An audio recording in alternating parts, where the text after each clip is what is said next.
Global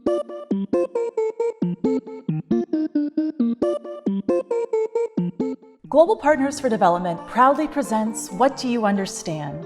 A deep dive into the many facets of philanthropy and development. Experts in their field will discuss an aspect of their work that they understand particularly well. Let's talk about big bets, innovation, social enterprises, large-scale humanitarian aid, and the fixation on ending things or solving humanity's greatest problems, and the issues that arise while tackling it all. I am your host, Rhea Pullen, and my co-host is the Executive Director of Global Partners for Development, Daniel Casanova.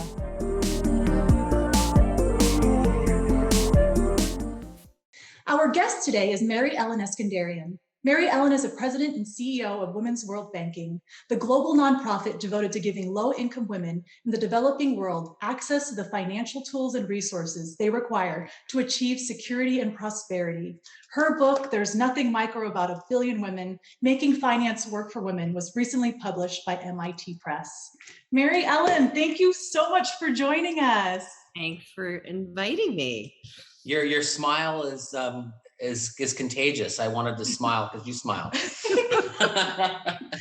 It's working. Was I saying things that just was ticking you a little bit?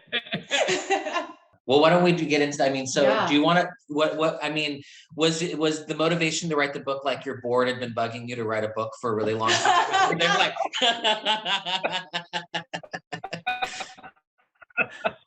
They're like, put it down. That's funny. That's really funny. Well,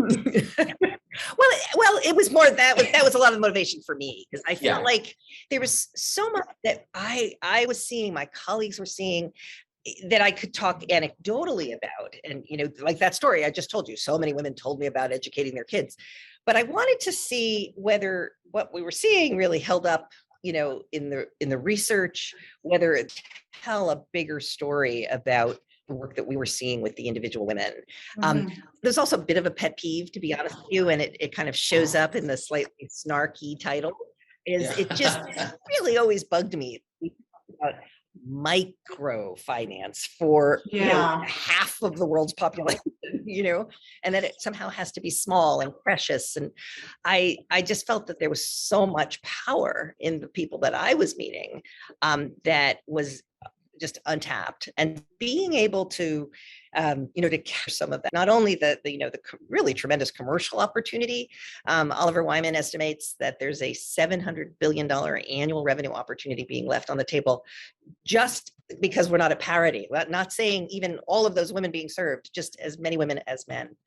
$700 billion, that's like total revenue of the world's 8 largest banks. I mean, it's a lot of money. It's twice Elon Musk's net worth. It's a lot. The other thing that was really exciting to me recently was the IMF has really started talking about financial inclusion as a word they've made up, but I'll use it, macro critical. It's an absolutely critical driver of growth. But if you don't include women, if you don't include the least included, then you're only going to exacerbate inequality. So inclusive growth literally is impossible without including women. But then at the end of the day, I think it's one of the things that really distinguishes us as an organization, and I wanted to bring home, is this idea of empowerment and what interacting with finance, how that can change a woman's life in myriad ways. We tend to use a framework that we developed with Harvard, Marty Chen, and she had developed this. She looked at the different kinds of changes that women went through when they engaged with finance. First would be, just simply material changes. Is there more money in the household? Does the household have more assets? That's the easy one. Then there were sort of cognitive changes. Did she learn anything? Was she more aware of options that were available to her by virtue of interacting? But then I think that the other two are really, really interesting. The third are relational changes. How is she perceived in her household? Does she have greater say in household decision making? There's some research showing that women are more likely to vote and more likely to stand for office if they are financially included. One of the things that I was disappointed by is that there really isn't a piece of kind of definitive research that says more access to finance makes women less vulnerable to gender-based violence. It's still kind of equivocal, at least in the research. I know what I've seen anecdotally, but I really, would urge researchers to look at this. And then I think the last set of changes is all about, your self-esteem and your sense of yourself, your sense of for a future. And there's been some really powerful examples of that when a woman engages with finance. And so I just feel like on those three levels, the macroeconomy, the business opportunity, and then with the woman herself, it's a great story. So I'm really pleased that my board gave me the time to do it. Yeah, good. Yeah, I mean, I like, one of the things that stood out for me is like in my work, and it made similar, is like empowerment is used so flippantly in so many ways. So I really like that you were actually like, you didn't just like narratively talk about it. You actually had a metric for like this is what we're talking about when we talk about empowerment. And I thought, and that's super useful, just because otherwise it just gets bogged down and it's like, yeah, obviously we should empower people, but like, and what does that really mean? How are we going to do that? I agree. Like really, and it's almost to the point of cliche. So I thank you for noting that. Yeah, because there's semantics and there's like actually, hardline things that you can do to get things done. And what does that actually look like? Right. That's good. Cool. Well, I have some questions for you in terms of your book, if that's okay, just because we're there. And then we're going to give you our buzz thing for what we do on our interview. But like, my thought is, in your end, I think you had a really clear call to action that was concise. And also throughout the book, I kept thinking in my mind, my thought was more like, banking has continued to fail the poorest of people on the planet, and even including women is admirable. But I kept being like, oh, is it enough? And I think you addressed that really well at the end of your book and saying like, it's not, but you also list like, here, we don't know about all the possibilities that are going to happen if this happens. But I'm curious, like, is banking going to continue to fail the poorest people in the world? Like, are we going to fix financial institutions? Because like, I think it's an issue even here in the US, not just in other parts of the world. So I don't know I'm not trying to set you up. I don't have No. You've hit. I think you really hit the nail on the head. And it's something that we talk a lot here. The organization is called Women's World Banking, and I'm not sure whether the banking industry just has so, has tied itself in so many knots, misbehaves at every opportunity that it needs all this regulation is imposed on it. So I'm personally really optimistic and excited about some of the fintech models that we're seeing. But what does worry me a lot is how many fintech companies we get to know. Women's World Banking has 2 impact investment funds that we manage, and the second fund has been making some really interesting investments in fintechs. They come with a really clear vision to serve that population talking about, Daniel, the underserved population. But by the time they start getting to their Series B, Series C rounds, where growth and scale are, all about what they need to deliver, then I'm afraid that they're going to move away. And so I think we have to start really talking to those capital providers, getting them on board about, as much as, it's not even the banks any longer. Our investment funds are doing all we can. That was really the reason behind our deciding to go down the path as an investor. But, there's a lot more capital out there that needs to be allowing those businesses to stay true to that original mission of serving the underserved. Okay, cool. Yeah, that's the thing. I'm curious, what do you think about Rutger Bregman? Do you know who he is? He's a Dutch economist. His catch thing is, he says, we have to stop talking about philanthropy. We have to stop talking about philanthropy and start talking about taxes. And so I just think that, I was, when I was reading through your book, I thought, like, there are these I see there's beginnings of dialogues there, including women, I think, solve some of these systemic things. But I imagine similar in your dialogues and your work, you guys are talking about this, but I didn't know if you knew about him or what your thoughts on that are. You might be a bleeding like pinko bastard, or something like that. I don't know, but. I think he's the one who's always calling people out at Davos and saying like inappropriate. Yeah. No, it's coming back to me. I can tell you where it's intersected in my life and in my work. You know, we have a lot of wonderful corporate partners who who ever since mobile money and digital finance became the way we're getting finance into the hands of underserved people, really opened the playing field for like anybody who has kind of a supply line into that woman's life is kind of fair game for providing some kind of financial service. And if they come to me from the business and they talk about, we want to work with you to, expand our client portfolio, or we have a product that's serving men but not women, or whatever. If they're talking about it from the business, then I feel like I can take them seriously. But if they're only talking about it from CSR, it's not going to be sustainable. I'm not saying that I do think that there is a role for philanthropy. I do think there are causes and investments that do need that capital that is not looking for a financial return.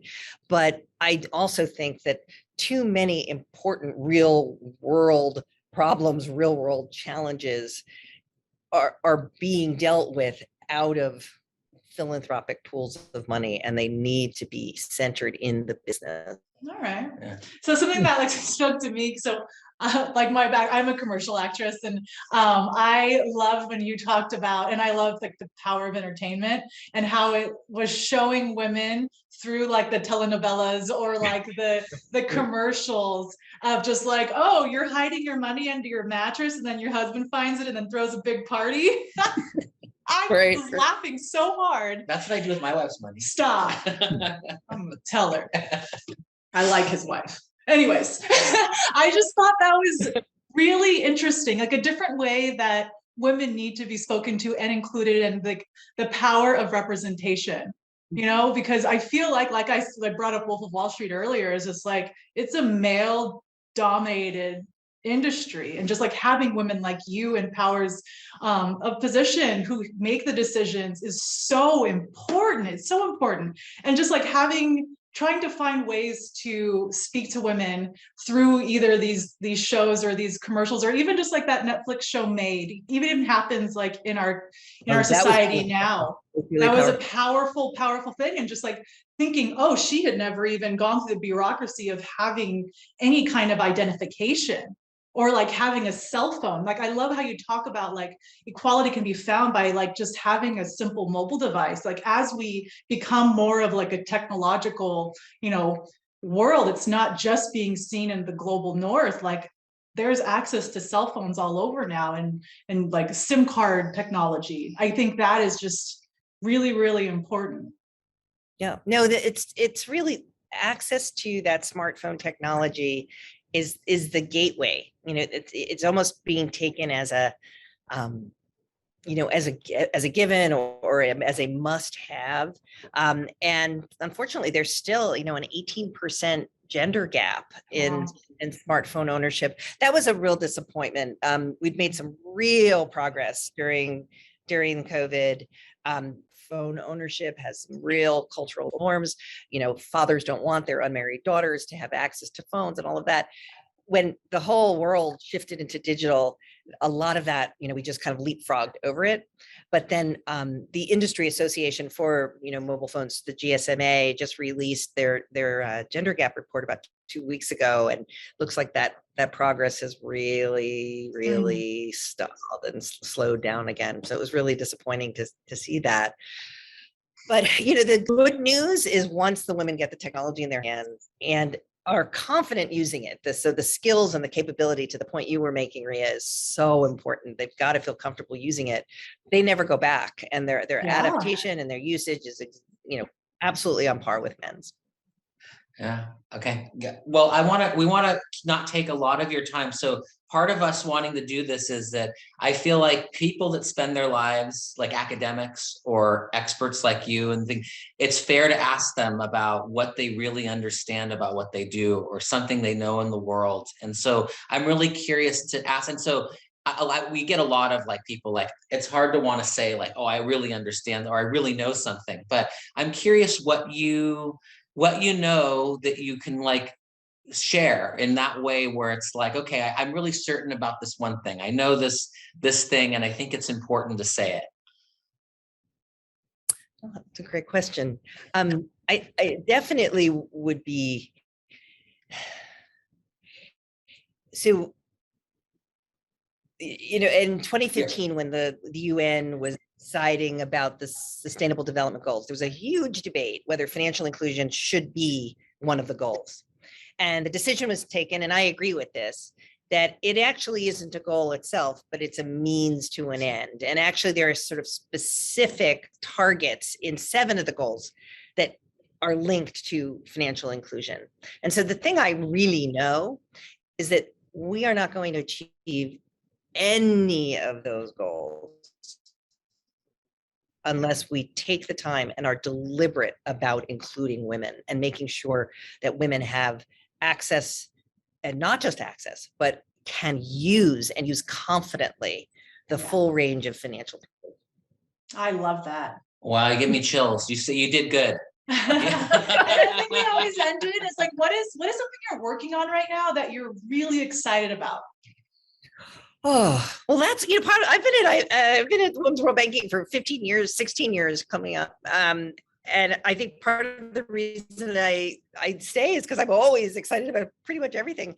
I'd say the thing that really has me jazzed right now is I've been so impressed by the impact that we're able to have as an investor inside companies. We had done some research, gosh, I guess it would be about 12, 13 years ago, that we looked at 39 microfinance institutions that had gone from being, NGOs or nonprofit organizations to being regulated, full-fledged banks. And we found that at the sort of time zero, the day that the board made the decision to become a regulated bank, they had on average 86% women clients. And by 4 years later, so they'd made the transition to becoming a for-profit bank, they were down to 59% women clients. And if they had a woman CEO or a woman chair of the board, they were gone. You couldn't have women leaders now that you were a bank somehow. And so we chose to become an investor in order to make sure that just because you were bringing in outside capital, that didn't have to happen. That shift away from women clients and women leaders didn't have to happen. And so I've seen what we've been able to do on average from the time of our investment to either the exit from the investment or to date for those investments we haven't exited yet, we've had an 83% increase in women clients in our invested companies.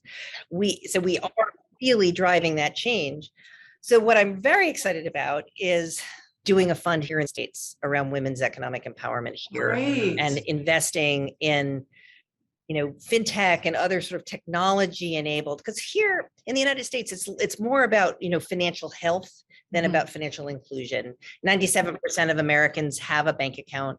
There's actually a slight reverse gender gap. More women have bank accounts than men here in the States. But no, it's interesting. But then, the wage gap, we say it's 80 cents, but that's, white women versus white men. Soon as you add ethnicity, color, those numbers just plummet.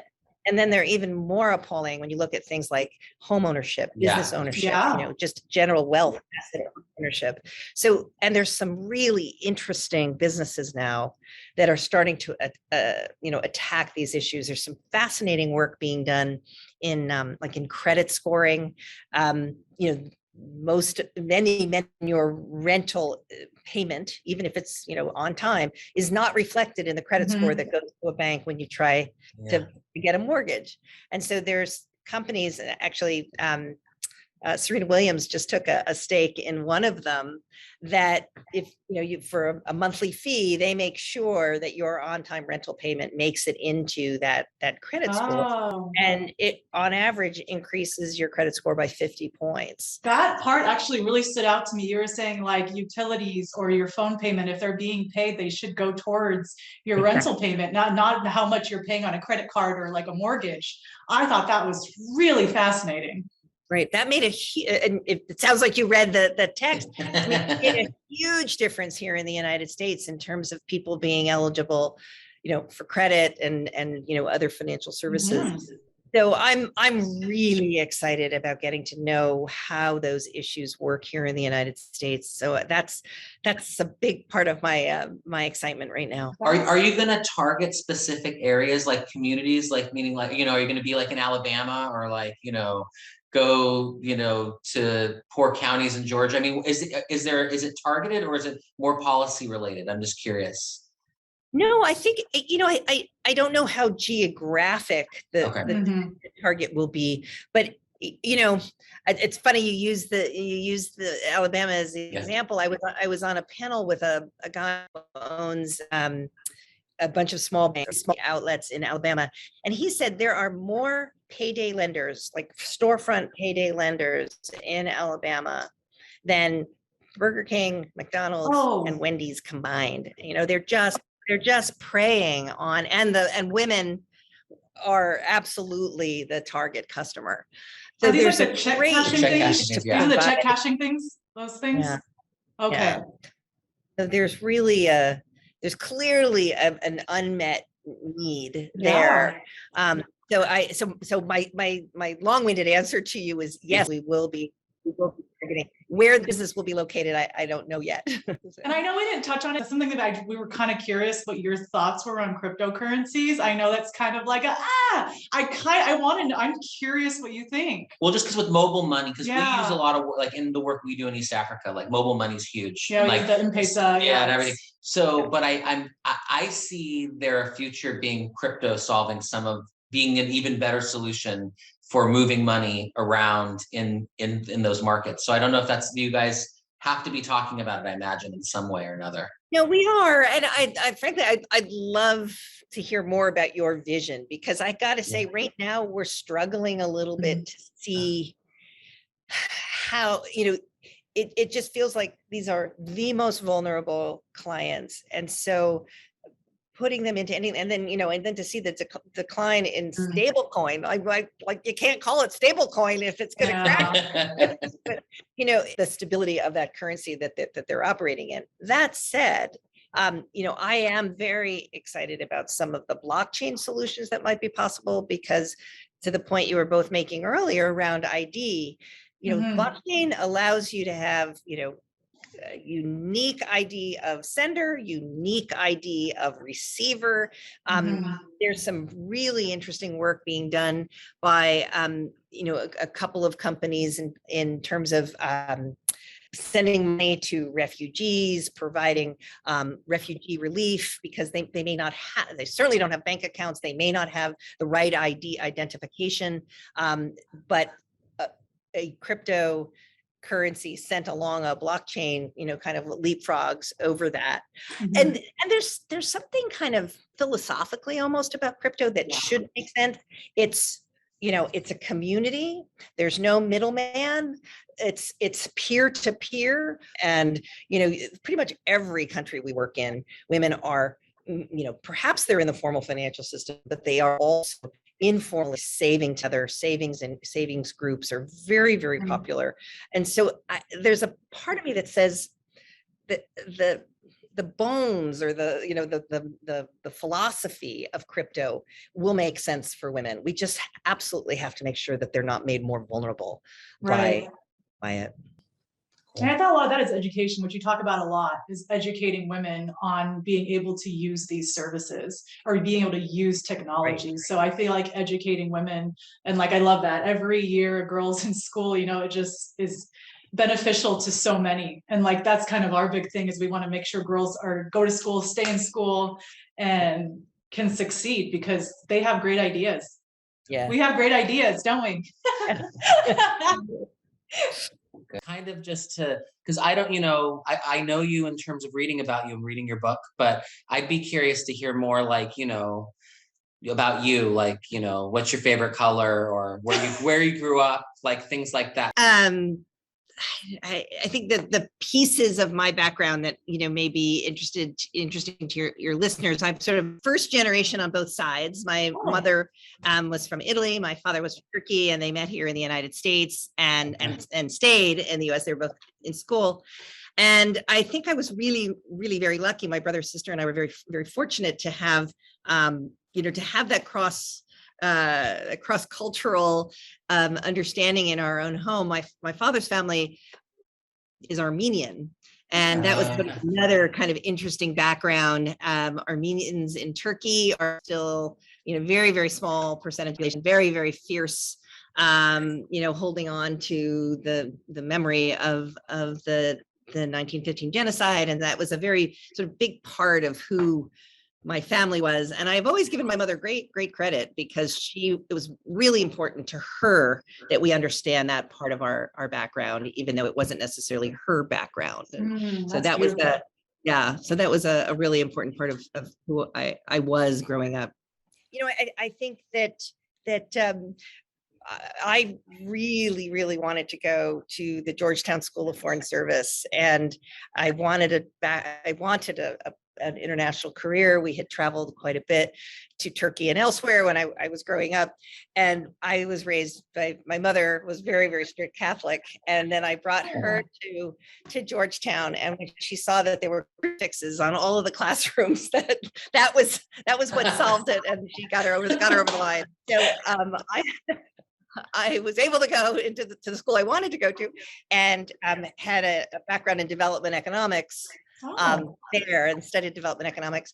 I then took a much more sort of traditional finance path. I was a foreign exchange trader coming out of college at Bank of America, and my family is convinced to this day that all I really learned to do was very extensive cursing, because you had to have that skill set on the trading floor. Extensive cursing.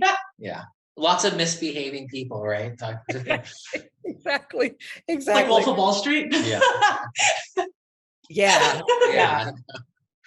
Exactly. And I went to the dearly departed Lehman Brothers and worked primarily in M&A, coming out of business school. Mainstream finance and financial decisions and how they impact people's lives. The story that I often tell that was kind of my come to Jesus moment was, it was the first deal that I worked on that I wasn't the most junior person. And I had an analyst working with me, and we'd been hired by a client of the firm to identify some acquisition candidates. It was a trucking firm, and they were looking for a company to buy.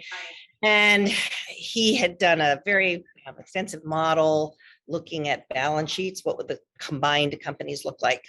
And I was checking it out the day before we were going to go see the client. And at the bottom of his row of different business combinations was this number that kept changing. And I was like, what's that? What's that plug figure? And he said, that's the number of people that would have to be fired at each company in order to make the deal work. Oh my goodness. And it was like, whoa, this is not what I went into finance to do. And I then really feel like it was so fortuitous. I went on another deal with a woman who had previously been at the World Bank, and she had run what they call their Young Professionals program, which is sort of the entry-level program. They always hire, PhD economists, which I wasn't. But when I was talking about really what I wanted to do, she said, I would give it a try. You've got an unusual background. The MBA is important. And to my amazement, I did get into the program. And then 4 months later, the Berlin Wall fell, and all of the finance became incredibly valuable and important. And I worked for the next 8 years in Eastern Europe. I used to say, once they finally put a decent hotel in the capital city, I would get a call from my boss that I had to go further east, for the next country. But it was amazing, and a moment in history, particularly in Eastern Europe, because you could see that these were people who had a history. They would always bring out, I remember to this day in Poland, what used to be Czechoslovakia, these really old lawyers, they would shuffle them out, and they had been the big securities lawyers of the time, before communism, and they still had the muscle. Very different in the Soviet Union. There had never really been a market economy there, and did a lot of work in Ukraine, for example. So it was building from scratch there in a really important way. But that was really where I first saw finance having the possibility of helping people, realize their dreams and be who they wanted to be, and never really seeing a bank as a partner in any of that prior. And it was always something that I'd kind of hoped was true, but then I really got to see it come to life. And then I worked in Latin America for a while. I was the regional director for the International Finance Corporation, which my fourth day on the job was 9/11. And oh my goodness, I spent actually most of in Pakistan, actually, because I was responsible for both India and Pakistan, but I was living in Delhi. And it was the first investment that the IFC made post 9/11 in Pakistan was the first microfinance bank with the Aga Khan Foundation. And so it was really a moment of, finance carries a message and can carry a vision of hope for people very, very different from other messages that were, being espoused at the time, a lot of war and revenge. So it was a really, sort of a journey, I guess, in going from sort of more mainstream finance to finance really playing a role of good in people's lives.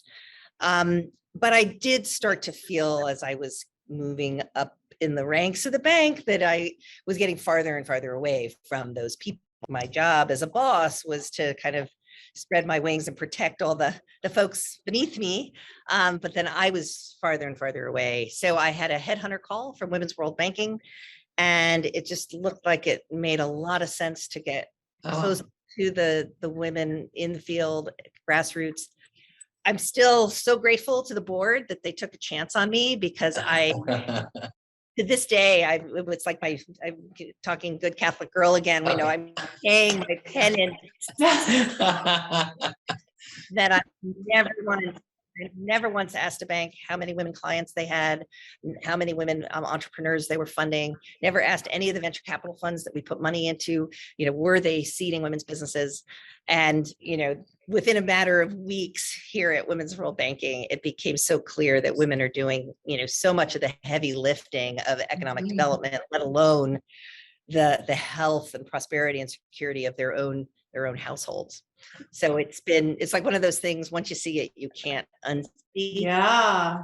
And it's really been a wonderful journey ever since. There must have been like a learning curve, like in terms of like seeing getting the Wizard of Oz revealed to you or something like that. It's a great metaphor. That's a beautiful journey, because to me it seemed like what opened your eyes and what opened my eyes, especially coming over to the nonprofit sector, was traveling and seeing, actually seeing. Because there's so much you could read about or videos or any of those things, but I feel like being there and meeting those people, meeting these women, it's, first off, I think women can change the world anyway. That's just my thing. We're really good at multitasking. We're really good at building relationships. We know how to take care of people. And so that's what I loved so much about your book. It's like, yes, let women be included, because we will get things done. That's really true. No, and it got to be like almost repetitive, but anything you hear this often, there has to be some truth in it. Like, you talk to women and, you'd ask them about the success of their business, and what they wanted to tell you was how many of their kids had gone through school, that their son, was now a doctor. Their success, and not detracting at all from the success of the business, but the way they measured it was in what they'd been able to do for their families. And that was just so, just such an eye opener. Well, I don't want to take more of your time, but to your crypto question, I don't know if this will make our thing, but I think that there's a world, and other people talk about this. So I'm saying it's like, we use Western Union to send money all over the place still. And it's like archaic. I want to break up with them so badly, like all the time. Well, what do we use? No, and they should be broken up with badly. But in terms of like moving capital, I think like there's a world where I can see, and we've experimented with it, where it's like, I think you could theoretically take crypto and move it to local people on the ground in really remote places and have it turn into development projects, and in a broad sense like that. And I'm excited for that possibility where you can actually do that. And then it be a way of, because the problem is like, there are some communities we work with that aren't involved in the banking, right? And they're like, and this is where we would use more money, but I'd be curious if there'd be in a way even where we can then interact with a local community to fund them via crypto, and then they can work with the engineers we connect them with and fund them through crypto. And then at some point it has to be liquidatable for someone on one end because it's not stable enough. But in an experimental way, I think that I have fantasies of there being that world. I mean, obviously like the .com, it could just tank, but And I think so many of the solutions and the articles that I've read about, is crypto a solution for financial inclusion? It's coming from somebody who's flogging crypto. I think somebody that you're coming at it from the development perspective and how crypto could address it would be revolutionary, because it's both sides of that dialogue are not taking place. Right. Yeah. Right. Yeah. No. Well, I really love your optimism. That's what I love, is your optimism, because it's so easy to be bogged down by, the glass ceiling that's never going to be broken through. Like all of these things. But to me, what I heard from your story and just from speaking to you is your optimism, that you are optimistic that women will be included and represented, and it will change the world. I really am. And it does feel like a solvable problem. It really does. So it's worth being optimistic for.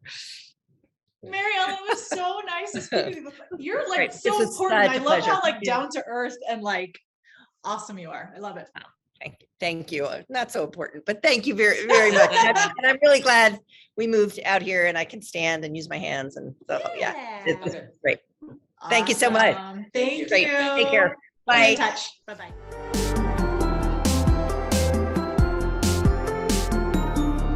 At Global Partners for Development, our mission is to advance community-led initiatives that improve education and public health in East Africa. We envision a world in which every East African community has the capacity to implement dynamic, sustainable solutions to the challenges they face. To learn more, visit gpfd.org.